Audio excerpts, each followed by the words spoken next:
Bem-vindos! O vídeo de hoje fala sobre correção e castigo. Correção é o ato do educador, lembrando que os pais são os principais educadores, de reprovar uma atitude, um comportamento da criança ou do adolescente e redirecioná-los para uma atitude correta. Essa reprovação de uma atitude inadequada pode ocorrer de várias formas, desde as formas mais suaves, por exemplo, minha filhinha, não mexa aí, você vai acabar se machucando, ou de formas mais intensas, como um puxão de orelha, né? Menino, pare de jogar bola aí, vai quebrar alguma coisa. E além das chamadas de atenção, nós temos as correções que vão implicar em a criança cumprir com algum dever, cumprir com algum castigo, alguma punição. Agora, as correções também possuem uma importante função, que é criar a oportunidade da criança ou jovem repararem o erro, repararem algum estrago que tenham promovido por sua má conduta. E aí, muitas vezes, essa reparação envolve o adulto direcionar, ordenar, comandar a criança para que ela cumpra com alguma atividade, para que ela conserte, para que ela refaça alguma coisa. Cabe falarmos neste ponto do castigo. Eu não gosto de trabalhar muito com esse termo, porque o castigo ele automaticamente nos lembra de punição. E a punição ela parece estar mais vinculada com o estado de humor do pai, da mãe ou da autoridade, que, mobilizado pelo desgosto, pela raiva, aplica àquele que transgride, né, uma pena. Ou seja, você fará algo de que não gosta, algo que te trará desconforto, algum sofrimento, por causa do erro que você cometeu, né? Então esse castigo, essa punição, ela nem sempre vem acompanhada de uma ação educativa. Parece que a mensagem que fica para a criança é a seguinte: você não me aborreça, você não me enfureça, porque se eu ficar com raiva, eu vou te punir.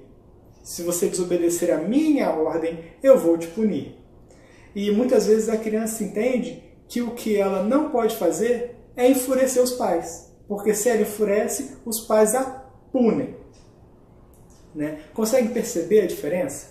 Uma criança que quer evitar a punição, que vem quando o pai está com raiva, ela evita enfurecer o pai ou enfurecer a mãe. Então vem aquele ditado: o que os olhos não veem, o coração não sente.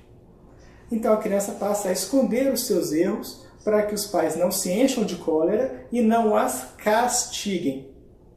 Percebem?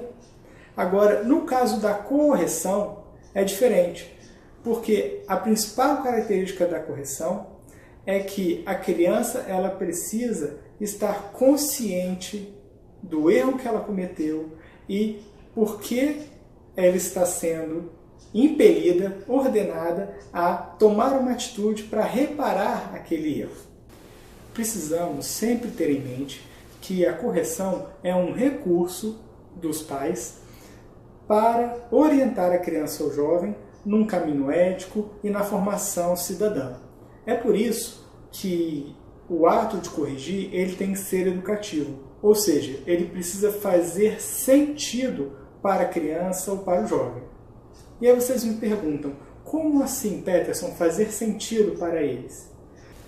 Já viram aquelas crianças que apanham da mãe ou do pai por conta dos erros e das coisas que aprontam, mas mesmo apanhando, continuam incidindo, continuam realizando os mesmos erros? Acho que a maioria das pessoas já teve ou tem um exemplo como este para observar. Ou aquela outra criança que ela é punida ficando um dia, 2 dias sem o tablet ou sem o celular, mas tão logo ela recebe o aparelho de volta para uso, ela volta a usar demais, volta a exagerar, parecendo que não aprendeu a lição. Esses são exemplos de correções onde a função de reeducar o comportamento não foi atingida.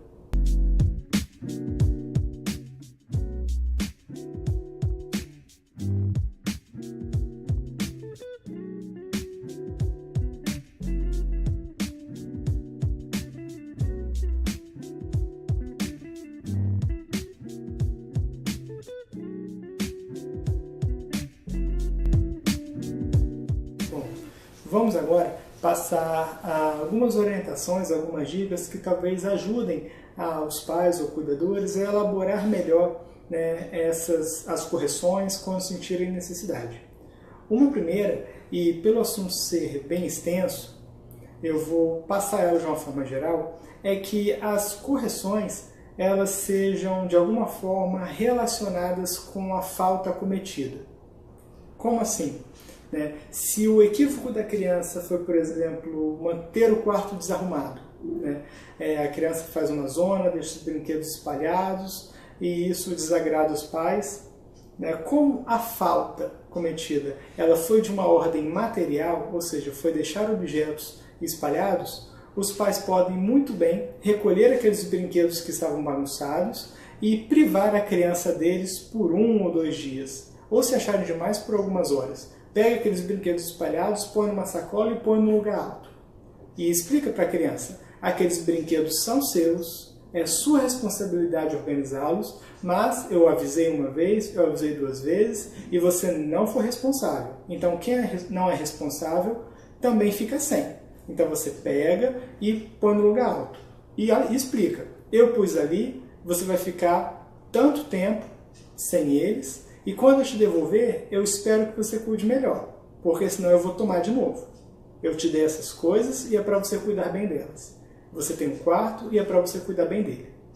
Compreende?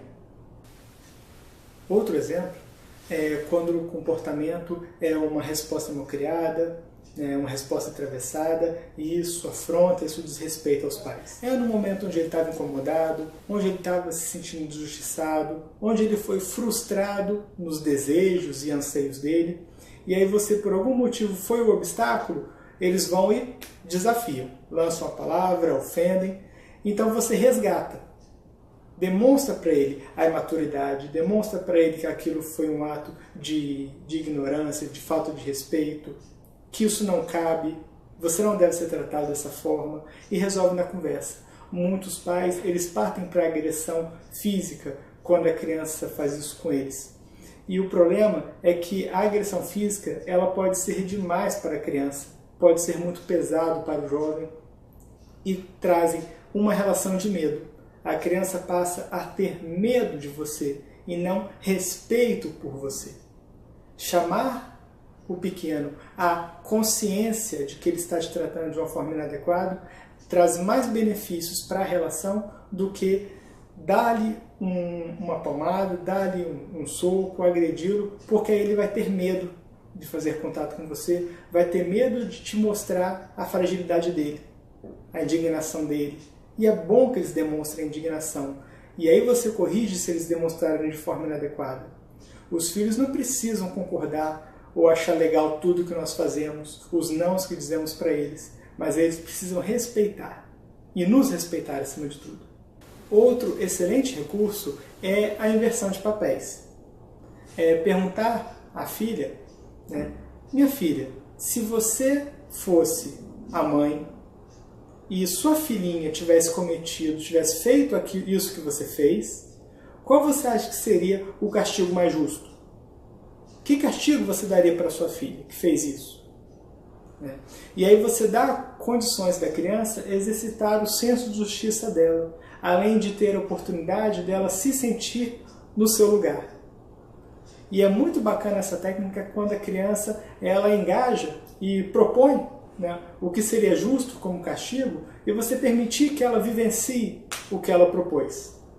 Ou se você achar demasiadamente exagerado, ou achar que está muito suave, que ela não está propondo algo justo do tamanho da falta cometida, você pode sugerir, amenizar ou aumentar a intensidade, mas deixar que ela sugira, que ela faça a sugestão, porque isso traz dela a responsabilidade, ela faz parte do seu próprio processo de correção. Isso é muito valioso. Agora, alguns itens indispensáveis nessa jornada são o seguinte. Primeiro, a firmeza. Na hora de estipular correções e castigos, devemos prometer aquilo que damos conta de cumprir. Não adianta você dizer que a criança vai ficar 1 mês sem usar o celular, se já no segundo dia você fica com dó e sede. Tá? Estabeleça metas e combinados que você, como pai e mãe, dá conta de conduzir, de observar e de garantir que sejam cumpridos. Evitem coagir os seus filhos. O que é a coerção? É você controlar o indivíduo a partir do medo e da ameaça, da chantagem.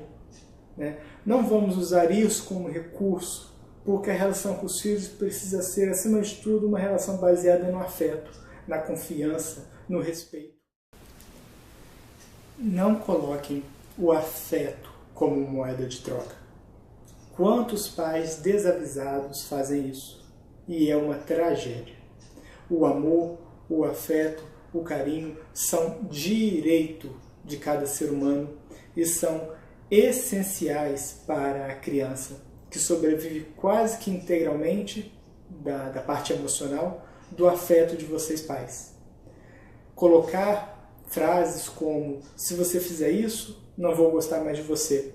Se você fizer aquilo, o papai vai embora. Se você continuar se comportando dessa forma, eu vou desistir de ser sua mãe. Essas ações são como uma faca fria que aos poucos vai cortando o laço de amor incondicional, de confiança e de admiração que a criança tem por seus pais. É uma covardia com o indivíduo que necessita integralmente de ser envolvido pelo afeto dos pais, por confiar nos pais, que são muitas vezes a única referência de segurança dos filhos. Tá? Então, a afetividade como moeda de troca, o amor como moeda de troca, não. Por favor, não façam essa covardia com as crianças e com os jovens. E quando é meu filho ou minha filha que vira para mim e fala: não gosto mais de você, não quero mais ser seu filho? Né? Isso, sem dúvida, machuca o coração de qualquer pai ou mãe. Essas palavras, elas são pesadas. Mas observem só, quando os filhos dizem isso, provavelmente eles estão num momento de raiva, de fúria, eles estão frustrados com alguma coisa. E observem só, nesse momento de maior impotência deles, que é quando eles se sentem mais incapazes, sem nenhum outro argumento, a melhor coisa que conseguem dizer é negar o amor em relação aos pais. Parem e pensem, qual é a condição dessa criaturinha que não encontrou recurso melhor do que jogar fora o bem mais precioso? Gente, sejam indulgentes com os filhos de vocês. Né? Se ele chegou no limite de colocar o que ele tem de mais valoroso, que é o carinho pelos pais, em xeque, ele está muito perdido. Ele está muito desorientado na própria raiva. Né? Não tomem isso ao pé da letra, não se machuquem com a intempestividade do filho de vocês. Porque a criança, ela sobrevive do ponto de vista psicológico quase que inteiramente do afeto e do amor, do vínculo com os pais. Como que a criança poderia abandonar tudo isso? Se falam, é da boca para fora. Tá?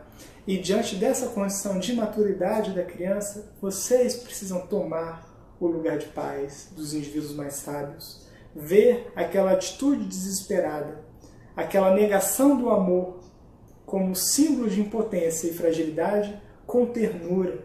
Sejam indulgentes. Por fim, administrar castigos, entender o conceito de correção, tentar ser coerente com a falta cometida, são todos grandes desafios. Mas eu espero que esse vídeo ele tenha oferecido pelo menos uma base para aqueles pais que estavam com dúvidas, ou inseguros, ou apenas interessados por mais informações, por mais recursos. Espero que tenha de alguma forma favorecido vocês e nós nos vemos num próximo vídeo. Tá certo? Tudo de bom.